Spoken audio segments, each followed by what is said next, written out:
enquanto eu não tenho clareza sobre a jornada que eu vou traçar, que eu vou percorrer, muitas vezes eu fico paralisada porque parece que eu não faço nada ou que eu faço e não saio do lugar porque eu não liguei meu GPS. E talvez eu tenha a falsa sensação de estar circulando, mas eu posso estar dando voltas no mesmo quarteirão. Então, colocar no GPS o destino final é muito significativo. O ser humano, ele se conforta com a clareza, com a construção de uma rotina. Inúmeras vezes, quando eu faço um atendimento de um executivo, o que mais se apresenta como uma desordem, uma situação disfuncional, são dois pontos. O primeiro ponto é a raiz oculta que gera uma falsa interpretação sobre o propósito de existência dele, como esse caso que eu citei para você. O segundo ponto é ele se perder na rotina e não criar um plano de ação. E esse plano de ação, ele precisa ser registrado, seja num planejamento de um bloco de notas, seja num planner físico. Eu sou velhinha, eu gosto de escrever. Então, eu tenho no meu planejamento, o meu planner, com toda a minha dinâmica da semana, tudo que eu preciso fazer a cada dia dessa semana. E aí, eu ainda faço um resumão e coloco numa folha sulfite e ponho do meu lado aqui na minha mesa. Por quê? Porque eu quero ter clareza sobre o dia de amanhã, depois de amanhã, aonde eu encaixo tudo isso. Eu tenho uma rotina que ela é recheada de muitas tarefas. Eu assumo para mim muitas tarefas, mas não além daquilo que eu dou conta. Mas tarefas que são significativas para mim e que fazem sentido dentro dos meus papéis. Então, eu sou uma mãe que assume papéis de mãe, mesmo com duas filhas de 28 anos. Eu gosto de ser presente na vida delas. Eu gosto de preparar o café da manhã de uma delas, porque eu sei o quanto isso é importante para ela. Eu gosto de treinar com a outra, porque eu sei que é significativo para a outra eu estar presente em alguns treinos, como é significativo tê-las comigo também. Então, eu valorizo muito as relações. E eu coloco nesse meu planejamento semanal os momentos em que eu vou dedicar a exercer esse papel de mãe.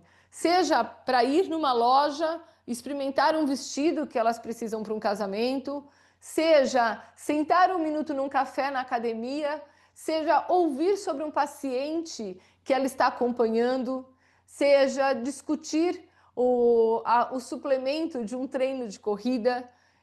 Para mim é muito importante realmente me fazer presente como mãe e trocar experiências com duas filhas adultas que têm muito a me ensinar também. Eu curto isso. Eu também sou esposa e eu gosto muito de estar trocando informações com meu marido e fazendo alguns papéis em momentos distintos, como por exemplo na hora do jantar.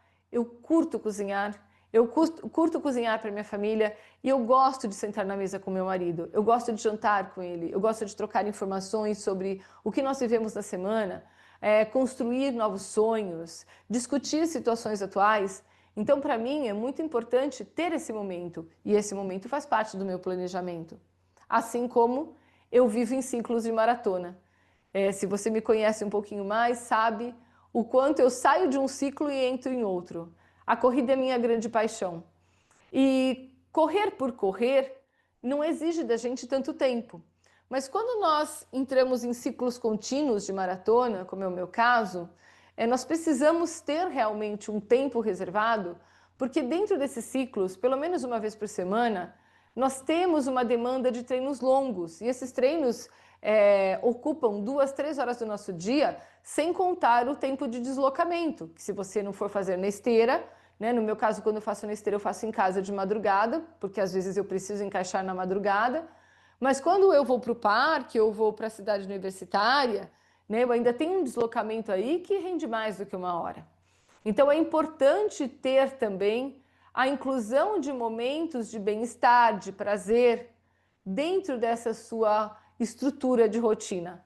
Quando nós nos permitimos ter essa estrutura de rotina, nós temos clareza sobre em que parte da jornada de construção nós estamos e como nós estamos, de fato, construindo essa jornada.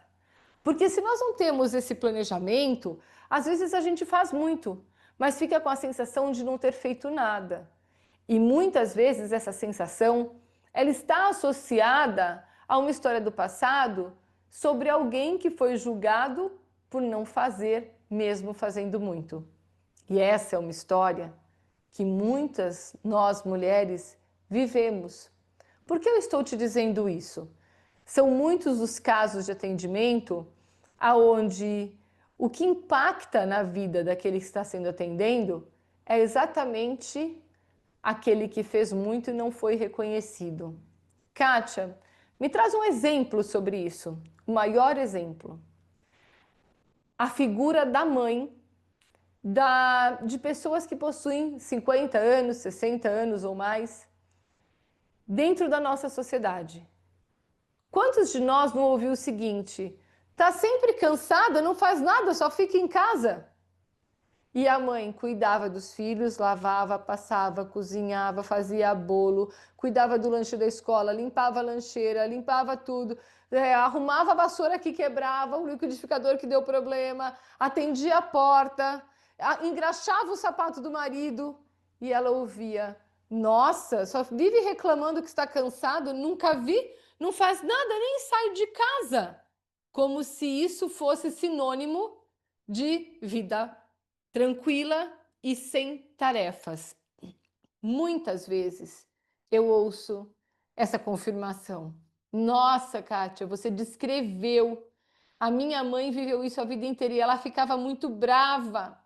Eu lembro que ela jogava o pano no chão e saía pisando duro, porque ela às vezes estava ali com uma criança no colo, com a outra puxando o avental dela, ela cozinhando, um chorando, o outro brigando, e o pai chegava e dizia: mas ainda o almoço não está pronto? Não faz nada e não deu conta de fazer isso? E quando isso acontece, a tendência é que nós repitamos um padrão daquele que se sentiu injustiçado, daquele que se sentiu sem dignidade. E aí nós saímos em defesa. Como? Repetindo a mesma história. Desculpe. E repetir a mesma história é viver o mesmo sentimento.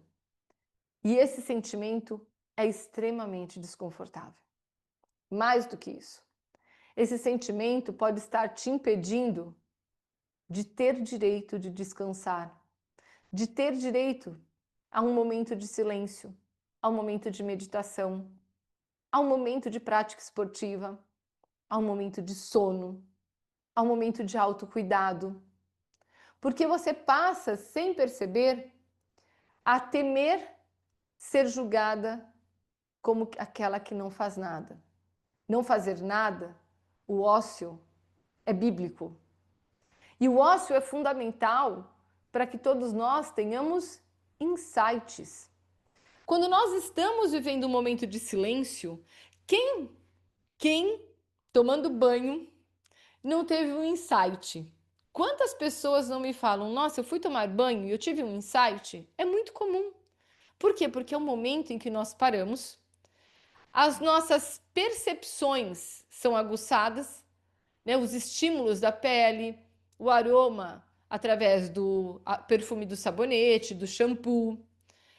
Nós somos colocados numa condição diferenciada daquela que nós vivemos o dia todo. O quente, o frio, todas essas sensações despertam criatividade que estava acumulada, insights que já tinham sido entregues e que nós não tínhamos percebido. E é só no silêncio que esses insights podem vir à superfície. Mas o que acontece? Muitas vezes nós nos culpamos até por parar para tomar banho. Sim, tomei um banho rapidinho, correndo. Não, tem uma questão ecológica, lógico. Mas por mais que seja um banho de 2, 3 minutos, que ele não seja rapidinho, mas que ele seja com estado de presença. Se você vive esse conflito interno, o desejo de, às vezes, parar 10 minutos do seu dia para uma meditação, ou se permitir assistir 30 minutos de série, ou fazer um exercício físico. Às vezes eu ouço que eu treino no horário de herdeira. E eu dou muita risada disso, né? Porque muitas vezes eu levanto muito cedo, faço meu primeiro treino em casa, porque eu amo fazer treino, e aí eu vou fazer minha live, eu vou dar aula. E tem dias, como por exemplo na segunda-feira, que realmente, numa segunda-feira, eu estou na academia treinando 10h30, 11 horas da manhã. Mas eu acordei às 3, eu já treinei, eu já fiz um mundo de coisas. E aí alguém chega e fala, é só você para treinar nesse horário de herdeira, né? Eu falo, que bom, Deus me permitiu treinar nesse horário. Por quê? Porque eu tenho o direito de ter um momento de autocuidado. Eu tenho o direito de ter um momento de construir a minha jornada, consolidando essa jornada com dinâmicas que façam sentido para mim. E sabe o que acontece? É exatamente nesse dia que eu vou às 10 horas da manhã, 10h30 para a academia, que eu encontro muitas mulheres. E essas mulheres param para conversar comigo, e normalmente é nesse dia que eu pratico o meu maior propósito de existência. Porque é nesse dia que a gente troca informações sobre experiências, sobre os nossos filhos, sobre os nossos maridos, sobre a nossa vida. E ali surgem muitos insights. E a cada dia, antigamente, antes de entender tudo isso, talvez eu carregasse alguma culpa. Hoje eu agradeço a Deus e falo: Senhor, muito obrigada por ter colocado mais oportunidades no meu caminho. E se num dia eu vou e não encontro ninguém e treino em silêncio, aquele momento de silêncio, ele tem um valor muito especial para mim.